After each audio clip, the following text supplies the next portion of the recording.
Good noon. मैं doctor Sanjeev Kumar Tripathi, सहायक आचार्य हिंदी विभाग, श्री शक्ति डिग्री कॉलेज शाखारी घाटमपुर कानपुर नगर। इस वीडियो के माध्यम से आप सभी विद्यार्थियों का स्वागत करता हूं।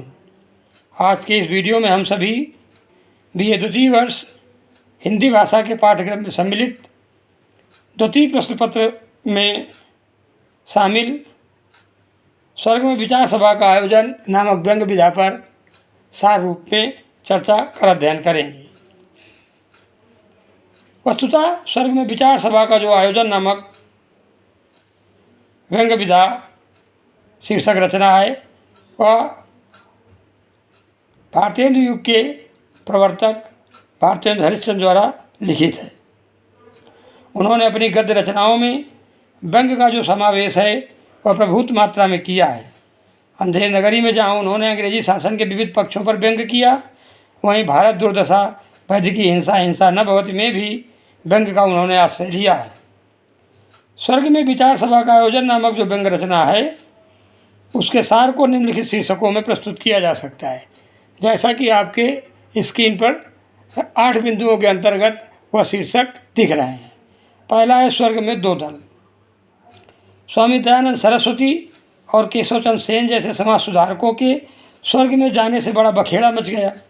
कुछ लोग वहाँ इनके पहुँचने पर इन्हें घृणा की दृष्टि से देखकर धिक्कारने लगे, तो बहुत से लोग ऐसे भी थे जो इनको अच्छा कहने लगे। स्वर्ग में भी ब्रिटिश पार्लियामेंट की तरह दो दल हैं। पहला कंजर्वेटिव यानी परंपरावादी तथा दूसरा लिबरल यानी उदारवादी। पुराने ज़माने के ऋषि मुनियों की आत्मा यहाँ कंजर्वेटिव दल के रूप में है, जो तपस्या या साधना के बल पर स्वर्ग के अधिकारी बने हैं। दूसरी ओर जो लोग परमात्मा की भक्ति से या किसी सार्वजनिक उच्च भाव के संपादन से स्वर्ग में गए, वे लिबरल दल के भक्त हैं। वैष्णव दोनों दलों से खारिज हैं। बूढ़े व्यास जी को दोनों दलों के लोग खींच कर ले जाते और अपनी सभा का चेयरमैन बनाते। वे जिस सभा में जाते अपने शील स्वभाव के कारण उस दल का गुणगान करते और वैसी ही वक्तृता यानी व्याख्यान देते। स्वर्ग में कंजर्वेटिवों का दल प्रबल था, क्योंकि स्वर्ग के जमींदार इंद्र गणेश आदि उनके साथ थे। तो यह तो हुई स्वर्ग में जो दो दल हैं उन पर संक्षिप्त चर्चा। अब देखते हैं स्वर्ग में कंजर्वेटिव्स की विचार सभा का जो आयोजन था उसका सार क्या है। दयानंद और केशव चंद्र सेन के वहाँ पहुँचने पर एक विचार सभा का आयोजन किया गया। कंजर्वेटिव और लिबरल दोनों दलों की सभाएं अलग अलग आयोजित हुई।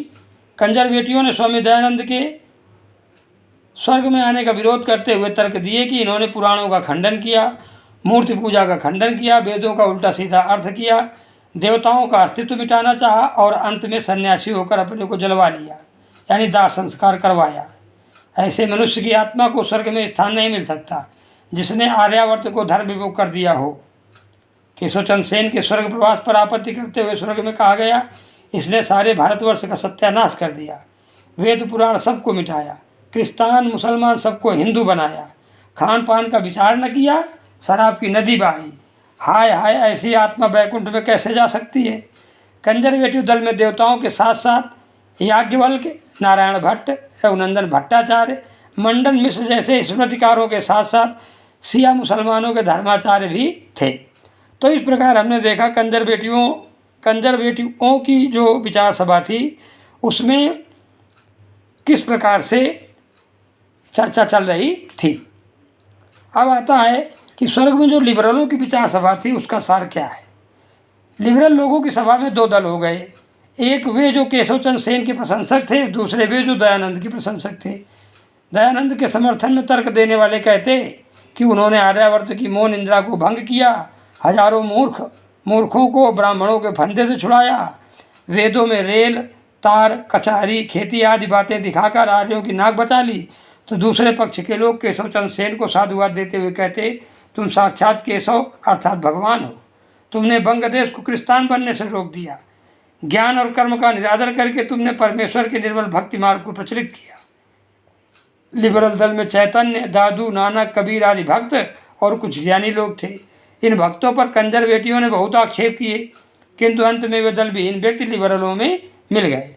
तो यह तो है स्वर्ग में जो लिबरलों की विचार सभा थी उसका सार। अब नंबर 4 पर आता है कि मेमोरेंडम जो था उसको लेकर ईश्वर के पास जाना। तो इसे देख लिया जाए, दोनों दलों ने, वो चाहे कंजर्वेटिव्स हों चाहे लिबरल्स हों, दोनों दलों ने अपने मेमोरेंडम बनाकर परमेश्वर के पास भेजे। कंजर्वेटिवों ने तर्क देते हुए इस बात पर बल दिया कि दयानंद और केशव चंद्र सेन को स्वर्ग में स्थान नहीं मिलना चाहिए। वहीं लिबरलों ने भी अपने तर्क देते हुए यह अपेक्षा की थी कि इन्हें स्वर्ग में सर्वोत्तम स्थान दिया जाए। अब ईश्वर ने दोनों दलों के डेपुटेशन बुलाए और कहा, आप लोगों की सेल्फ गवर्नमेंट है, अब मुझे कौन पूछता है। अब निरक्षर लोग भी धर्म पर बहस करते हैं। हमारा यानी ईश्वर उपयोग तो अदालत में या स्त्रियों द्वारा कसम खाने के लिए ही प्रयोग किया जाता है। न तो कोई हमसे डरता है और ना ही कोई हमारी इज्जत करता है। भूत प्रेतों की जितनी इज्जत भी मेरी नहीं रही। अब हम इस मामले में न बोलेंगे, तुम जानो या स्वर्ग जाने, जिसको चाहे रखे जिसको चाहे निकाल दे। तो यह तो हुई जो मेमोरेंडम ईश्वर के पास भेजा गया, उस पर कंजर्वेटिव्स और लिबरल्स के जो विचार थे उस पर ईश्वर की धारणा। अब 5वें नंबर पर आता है सिलेक्ट कमेटी का निर्माण।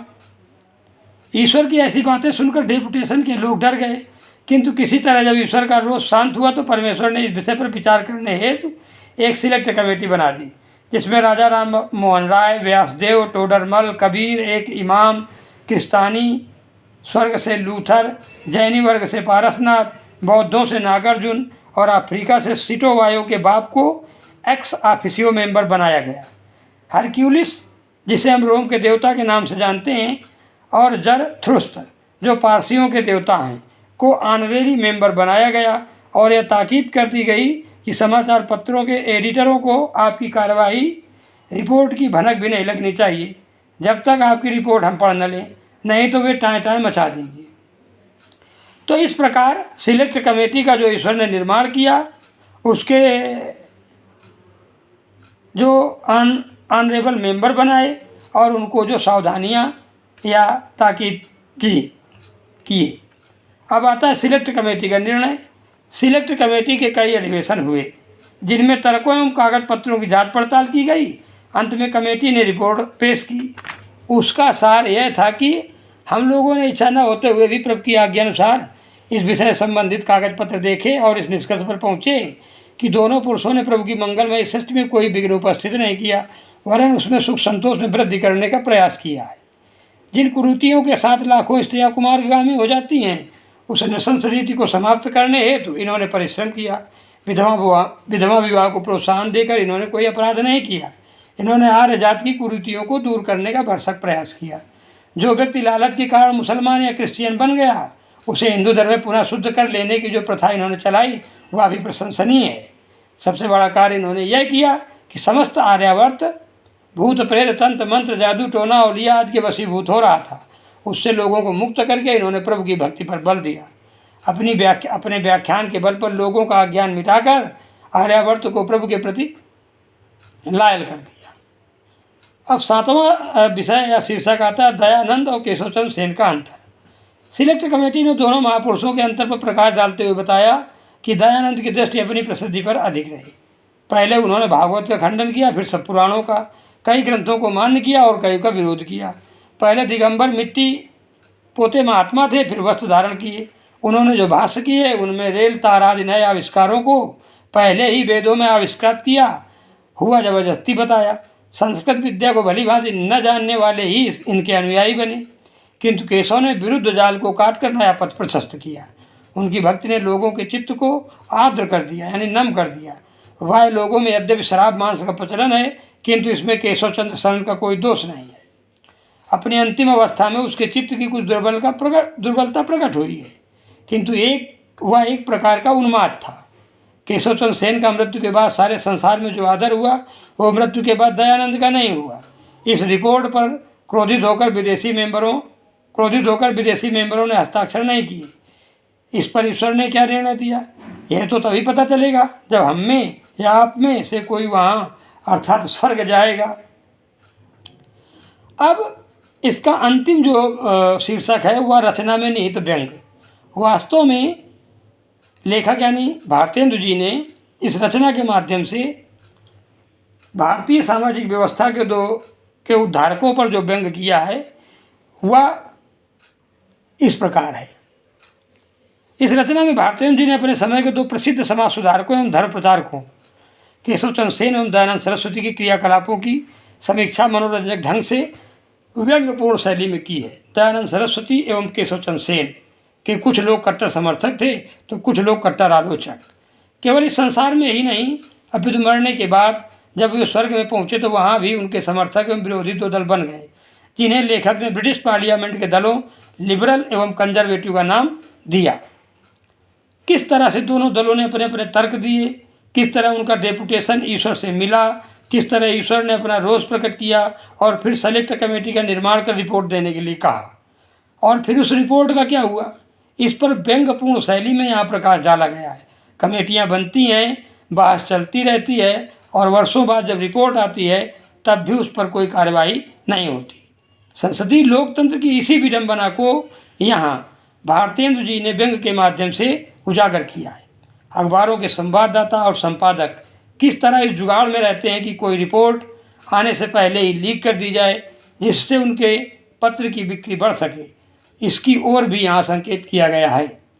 समग्रता में यह कह सकते हैं कि व्यंग्य शैली का आश्रय लेते हुए लेखक ने इन दोनों महापुरुषों दयानंद सरस्वती एवं केशव चंद्र सेन के क्रियाकलापों पर प्रकाश डालते हुए इनके महत्व का प्रतिपादन इस रचना में किया गया है।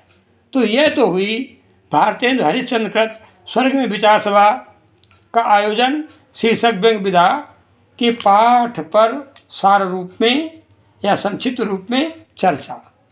अगर इसके बारे में और कोई आपको जानकारी चाहिए तो आप ग्रुप के माध्यम से या हमारे पर्सनल नंबर पर संदेश प्रेषित कर वो जानकारी हासिल कर सकते हैं। धन्यवाद।